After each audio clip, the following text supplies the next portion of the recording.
lecture, we introduce the space Rn, n-dimensional space Rn.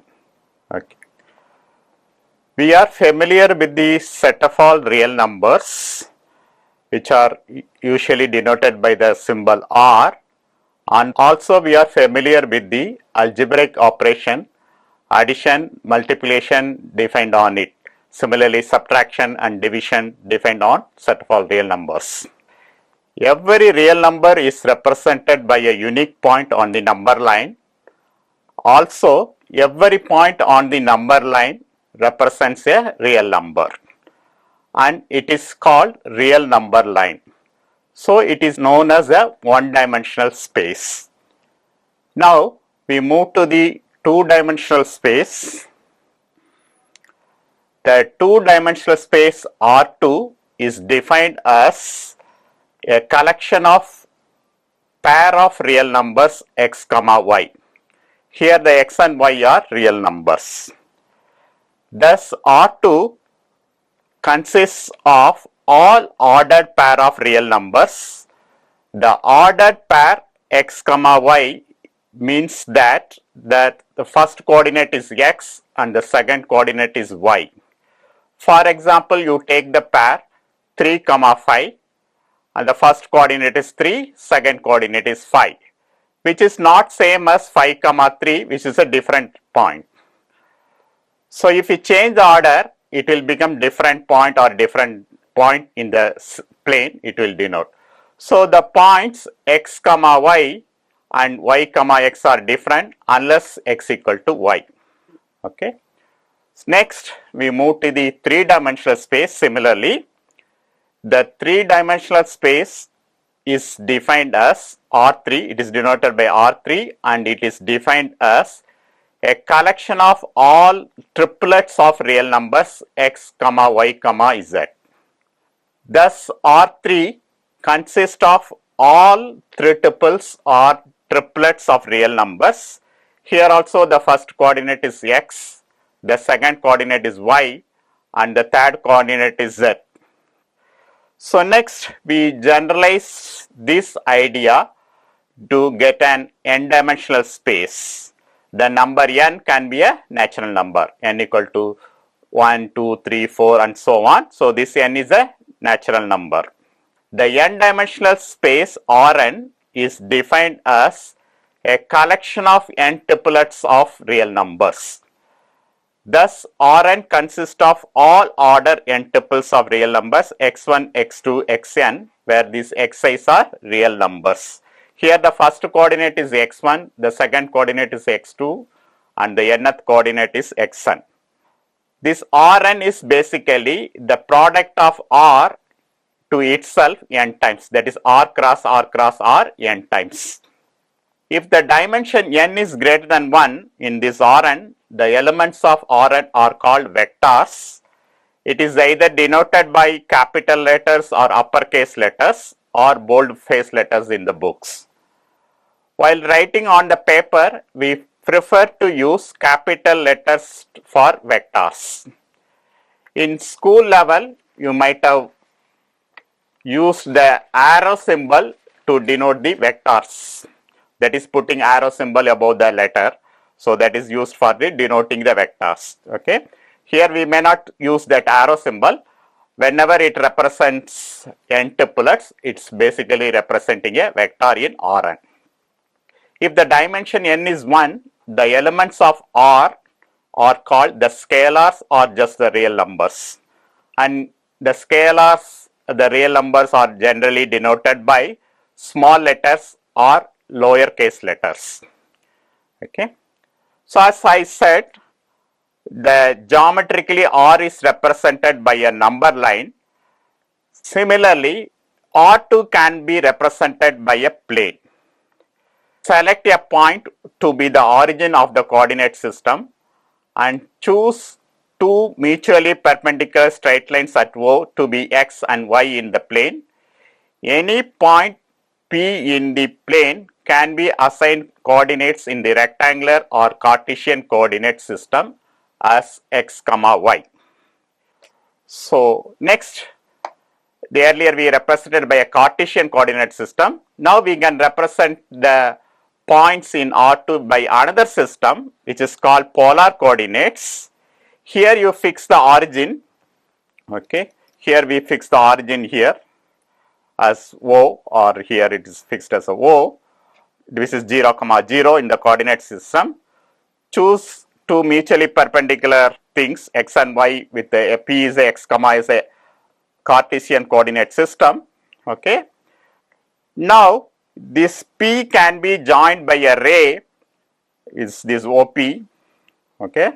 So it's called a position vector. The number R, which is basically the directed distance from O to P, is called R, okay, which is the magnitude of the vector, okay. The second number theta is the directed angle from this positive real axis or this polar axis or initial ray to this, okay. So this is angle or amplitude, okay. So this R comma theta is called polar coordinates of the point P, okay.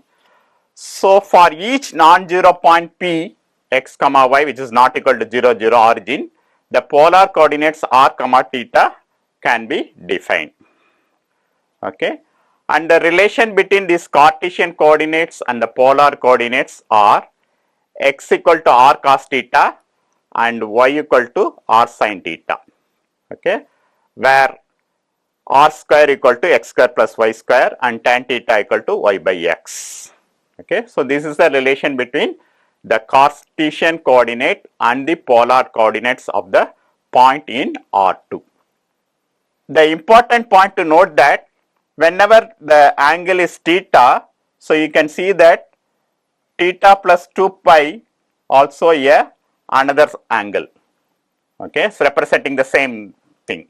So theta plus 2 pi, theta plus 4 pi, theta plus 2n pi also denote the same point, okay.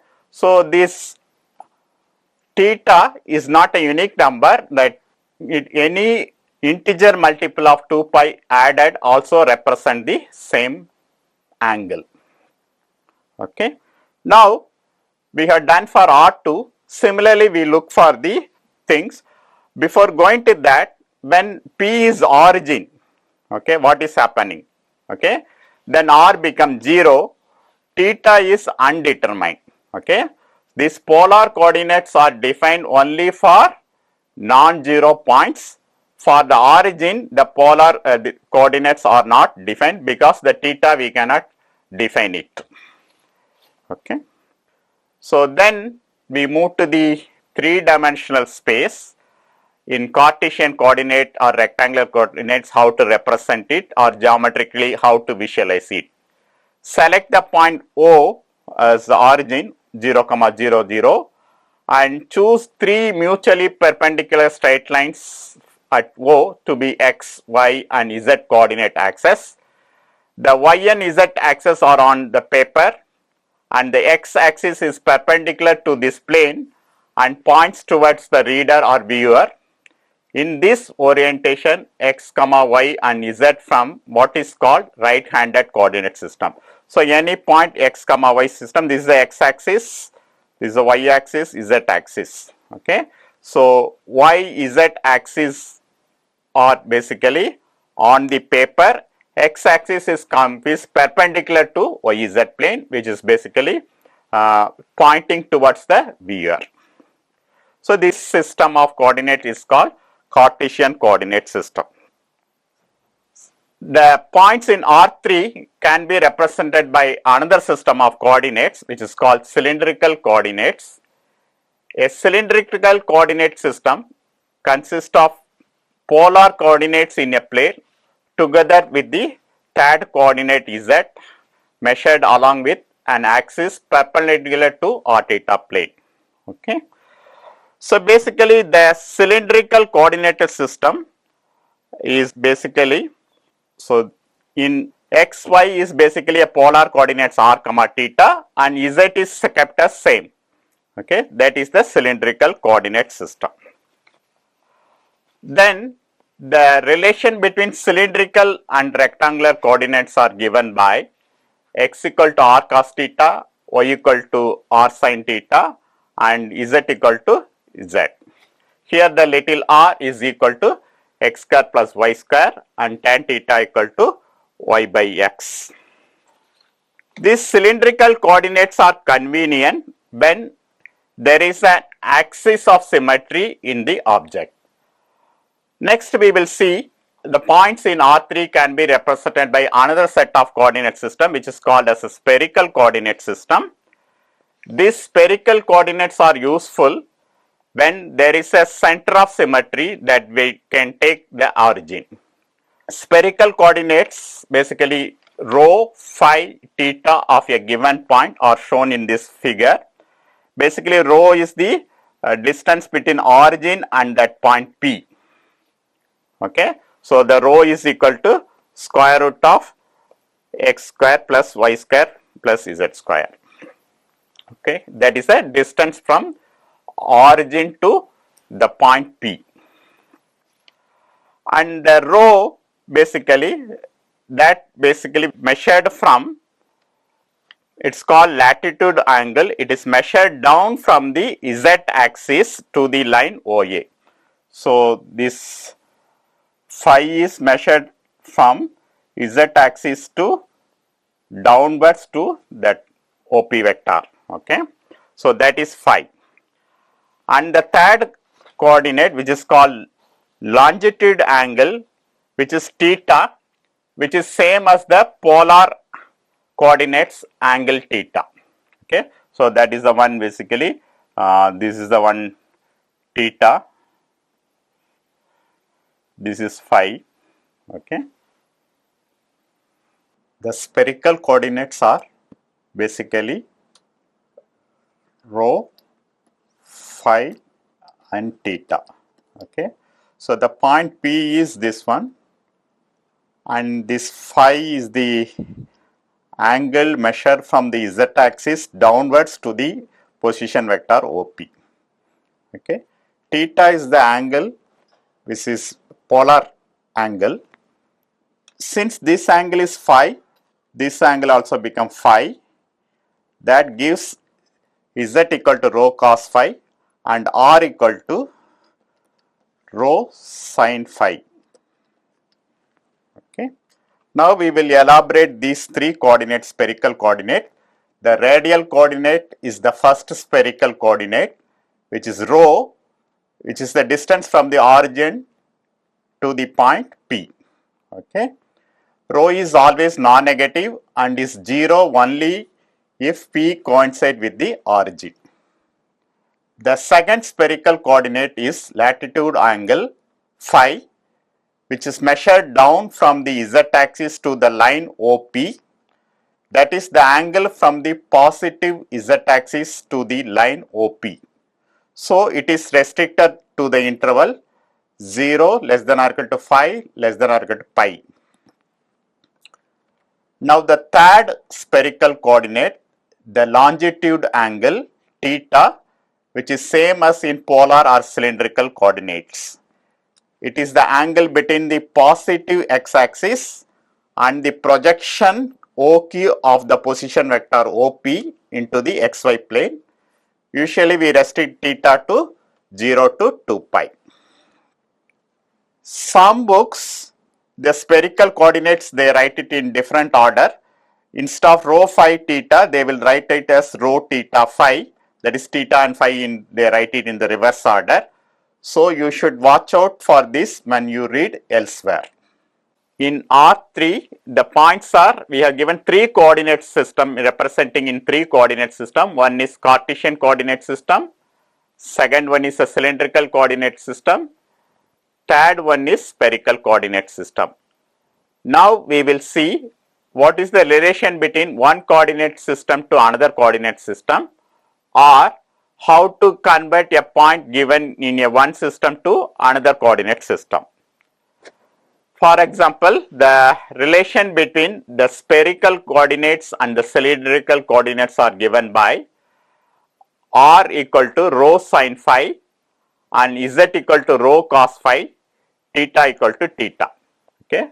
So spherical coordinates are rho phi theta, and cylindrical coordinates are r theta z.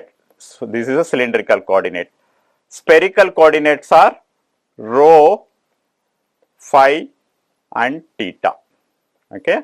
So the relation between cylindrical and spherical coordinate is given by little r equal to rho sin phi, z equal to rho cos phi, and theta equal to theta. Next we will see the relation between spherical coordinates and Cartesian coordinates. Okay, Cartesian coordinates is x, y, z, and spherical coordinates rho, phi, and theta. Okay. The relation is x equal to rho sin phi cos phi, y equal to rho sin phi sin theta, z equal to rho cos phi. Okay. The relation is x equal to rho sin phi cos theta, y equal to rho sin phi sin theta, and z equal to rho cos phi. So we now end this video with this information, and we'll meet you in